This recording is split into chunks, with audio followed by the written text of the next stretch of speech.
ইউসুফ নবীর মতো এক নিখাত নিষ্পাপ সোনাকে জেলখানায় বন্দি করা হলো। থাকলেন 12 বছর। ঠিক 3-4 বছর থাকার পর জেলখানার ভিতরের একজন আসামি তিনি স্বপ্ন দেখলেন। খুব ছোট্ট করে বলছি, উনি স্বপ্ন দেখলেন যে আমি রাত্রিবেলা ঘুমিয়ে স্বপ্ন দেখছি যে আমি মাথায় করে রুটি বয়ে বেড়াচ্ছি, রুটি আর একটা কাক উড়ে এসে ছো মেরে আমার ঝুড়ির থেকে রুটি তুলে নিয়ে গাছে বসে বসে খাচ্ছে।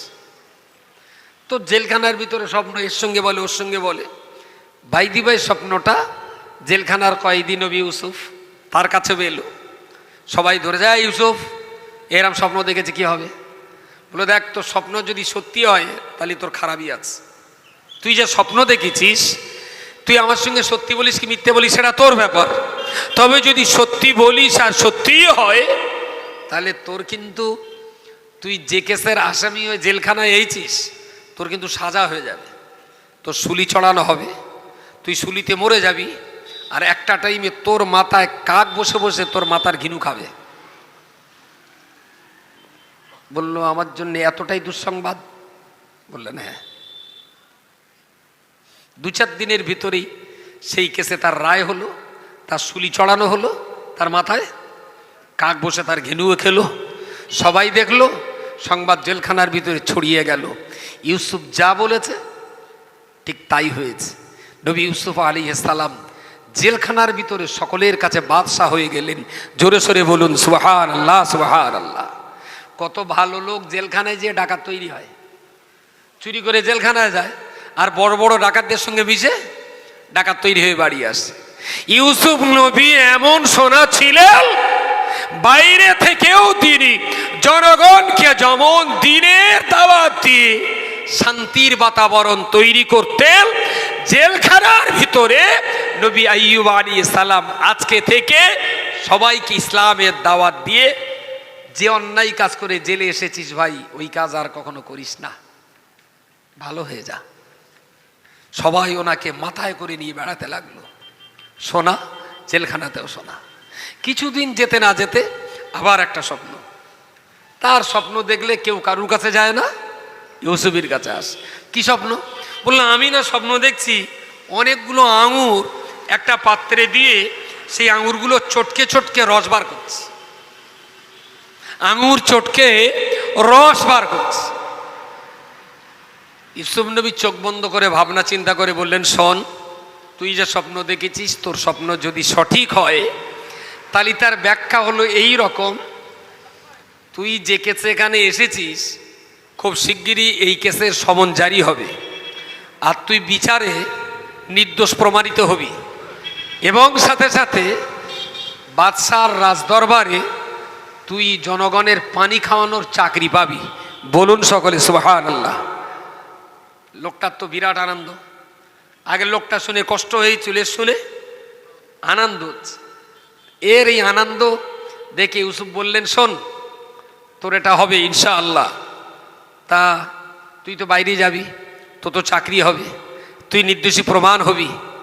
তবে আমি যে তোর এই ব্যাখ্যাটা আগাম বলে দিয়ে তুই যে একটু আগাম শান্তি পেলি, এর জন্য আমারে কি দিবি?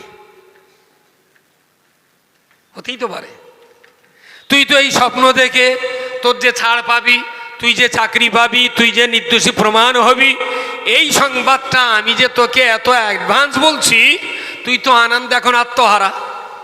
তাহলে আমি যে তোর এত আনন্দের কারণ, তা তুই আমারে কিছু দিবি? বলছে, আপনি কি নেবেন?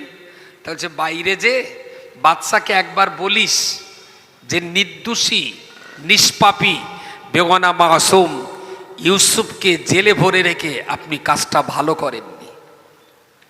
বলছে, হ্যাঁ আমি বলে দেবো। আমি ছাড়া পেয়ে না বাদশার সঙ্গে দেখা করি, প্রথম তোমার এই কথাটা বলবো যে এরম নির্দোষী মানুষকে জেলখানায় রাখা উচিত না। কিন্তু বাংলা ভাষায় একটা কথা বলে, বাংলা ভাষায়, খাল পার হয়ে গেলে পাটনি কি হয়? আচ্ছা, ও কি সত্যি শালা? উপকারের কথা মনে রাখে না। ও ছাড় পেল, চাকরি পেল, ইউসুফ নবীর যে ওয়াদা, সেই ওয়াদা ও কাজ করতে পারেনি। বহু বছর কেটে যাবার পরেতে এবারে স্বপ্ন দেখেছেন মিশরের বাদশাহ আব্দুল আজিজ। বাদশাহ আব্দুল আজিজ রাত্রেবেলাতে কঠিন ঘুমের ভিতরে আবদ্ধ, এমনভাবে তিনি স্বপ্ন দেখেছেন একদিকে রয়েছে সাতটা হিষ্টপুষ্ট আপনার খাদ্যশস্যের শীষ, সেটা গম কিংবা ধানের শীষ, ওর প্রত্যেকটা খোলার ভিতরে সুন্দর ধান আপনার চাল কিংবা গম পুষ্ট রয়েছে।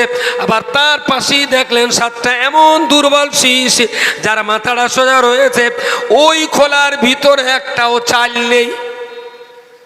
7টা পুরুষ্ট শীষ, 7টা চিটেওয়ালা শীষ, দুটো দুই পারে দেখলেন। একই রাত্রে কিছুক্ষণ পর আবার স্বপ্ন দেখলেন, আবার একটা স্বপ্ন দেখলেন 7টা হিষ্টপুষ্ট পশু, 7টা খুব রোগাক্লিষ্ট দুর্বল পশু। ঘুম ভেঙে গেল, সকাল হলো, দুশ্চিন্তায় আছে, স্বপ্নে কেন এমন দেখলাম। বিভিন্ন জনের কাছে বলছে যে পানি খাওয়ায়, বুঝতে পারেননি। এইবারে ওর মনে পড়েছে ইউসুফের কথা। আরে আরে যার ব্যাখ্যা বিশ্লেষণ আমার জীবনে সত্যি হয়েছে, তার দেওয়া একটা ওয়াদা আমি তো পালন করতে পারিনি। ইস, আজকে সুযোগ হয়েছে। জাহাপানার কাছে যে বললেন, জাহাপানা আমার জন্য এই ঘটেছিল, এই দেখেছিলাম, এই ঘটেছে, অমুকের স্বপ্ন এই ছিল, এই ঘটেছে। ইউসুফ কিন্তু এই ব্যাখ্যা দিয়েছিল। আমি 100 বার জ্বলন্ত আগুনে দাঁড়িয়ে বলছি, আপনার স্বপ্নের এই চূড়ান্ত ব্যাখ্যা সঠিক যদি জানতে হয়, তাহলে ইউসুফ ছাড়া দ্বিতীয় কোনো বিকল্প নেই। বলুন সকলে সুবহানাল্লাহ। বাদশা লোক পাঠালেন ইউসুফকে বের করার জন্যে। জেলখানার দরজায় যে ইউসুফকে ডাক দেওয়া হলো, উনি এগিয়ে এলেন, বললেন কি ব্যাপার? বললো, জাহাপানা স্পেশাল বেঞ্চে তোমাকে নিষ্পত্তি দিয়েছেন, বাইরে চলো, তোমার আর জেলখানায় থাকতে হবে না।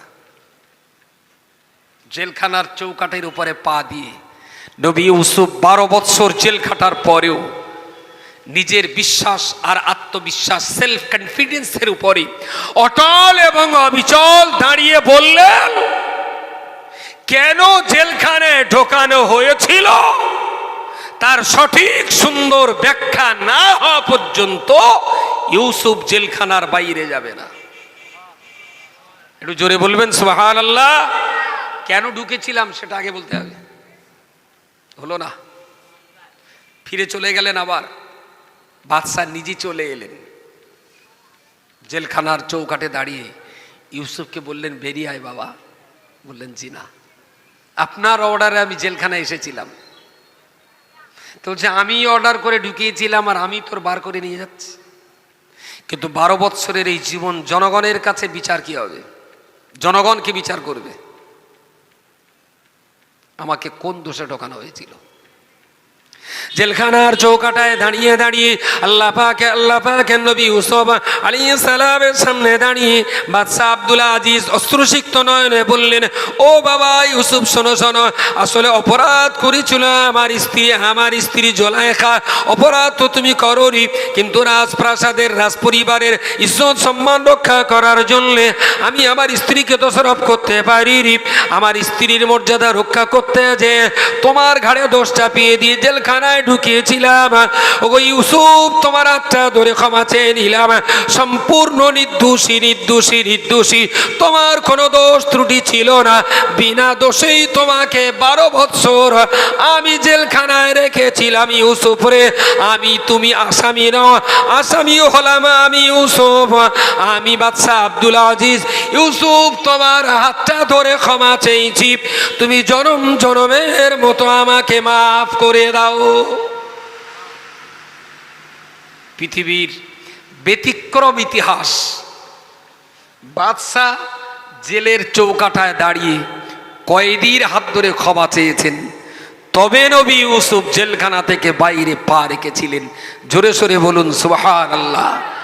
সোনা সোনা সোনাই থাকবে, সোনা মেথরের কাছেও সোনা, সোনা সবজি বিক্রেতার কাছেও সোনা, সোনা কাপড়ের দোকানদারের কাছেও সোনা, সোনা পতিনাদের কাছেও সোনা, সোনা এমএলএ এমপি মন্ত্রীদের কাছেও সোনা, সোনা যদি হবে পুলিশ প্রশাসনের কাছেও সোনা, তার মর্যাদা কখনো হারাবে না। সোনার মর্যাদা সবাই দেবে, কিন্তু হ্যাঁ আমাকে সোনাই হতে হবে। ইউসুফের মতো একজন মানুষের কাছে বাদশা আব্দুল আজিজ ক্ষমা চাইলেন, ইউসুফ চৌকাটার বাইরে পা রাখলেন। দুইজন, ইনি চোখের পানি মুছিয়ে দুইজন একে অপরের হাত ধরে রাজ দরবারে যেয়ে বললেন, ইউসুফ এই স্বপ্ন দেখেছি। বললেন কোনো সমস্যা নেই, সুবহানাল্লাহ বলেন, একটু জোরে বলেন। বললেন সমস্যা নেই মানে আমি অস্থির হয়ে যাচ্ছি। তা বলছে আপনার এই দুটো স্বপ্নর ব্যাখ্যা হলো এই যে সামনে 7 বছর আপনার এই রাজত্বে প্রচুর পরিমাণ ফসল হবে, এত পরিমাণ আল্লাহ ফসল দেবে যে খেয়ে আপনার রাজ্যের লোক শেষ করতে পারবে না। আর তারপরে 7 বছর একটানা দেশে বৃষ্টি হবে না, খরা হবে, ফসল পাতে কিছু জন্ম নেবে না। তো বলছে 7 বছর ভালো হবে, পরের 7 বছর কি খারাপ হবে? আরে তাইলে তো আমার দেশের জনগণ মারা পড়ে যাবে, উপায় কি? তো বলছে আপনি রাজা, আপনি চিন্তা করুন। তো বলছে ইউসুফ ব্যাখ্যা যদি তোর কাছে থাকে তাহলে এর পরিস্থিতির মোকাবেলা করার দাওয়াইও তোর কাছে আছে, উপায়? তা বলছে উপায় যদি আমাকে বার করতে হয় তাহলে দায়িত্বটা তো আমাকেই দিতে হবে, সুবহানাল্লাহ বলেন। যাকে অন্যায়ভাবে জেলখানায় দেওয়া হয়েছিল, ক্ষমা চেয়ে হাতে হাত দিয়ে ক্ষমা চেয়ে তাকে বার করেও আনলেন। বললেন এই পরিস্থিতির স্বচ্ছ সুন্দর পরিচ্ছন্ন মোকাবেলা করে দেশের জনগণের শান্তি, স্বচ্ছতা, নিরাপত্তা, পরিচ্ছন্নতার জীবনযাপনের জিম্মাদারি আর দায়িত্ব আমি আজকে থেকে তোমার উপরে ছেড়ে দিলাম। বলুন সকলে সুবহানাল্লাহ। নবী ইউসুফ আলাইহিস সালাম দেশের জনগণের ডোর টু ডোর লোক পাঠিয়ে, কার বাড়ি কত লোক, রেশন কার্ড সিস্টেম নবী ইউসুফের উদ্ভাবন। 7 বছর ভালো ফসল হলো, দেশে বিরাট বিরাট গোডাউন তৈরি করা হলো, সেই ফসল অল্প মূল্যে কিনে গোডাউনজাত করে দেওয়া হলো। রেশন সিস্টেম তৈরি করলেন, গোডাউনের সেই খাবার পরের 7 বছর দেশের জনগণকে ওজন করে করে দেওয়া হলো পরিমিতভাবে, সবাই খাও, সবাই বেঁচে থাকো। 7 বছর পর আবার সুন্দর সুজলা সুফলা এই পৃথিবীতে তোমরা চাষাবাদ করতে পারবে। অভাব অনটনে দেশের জনগণকে আতঙ্কে ভুগতে হয়নি। আল্লাহর নবীর উপরে দায়িত্ব পড়লো, তে দেশের জনগণ নিরাপত্তার সঙ্গে তারা 7-7 14 বছর কাটাতে পারলেন। জোরে সোরে বলুন সুবহানাল্লাহ।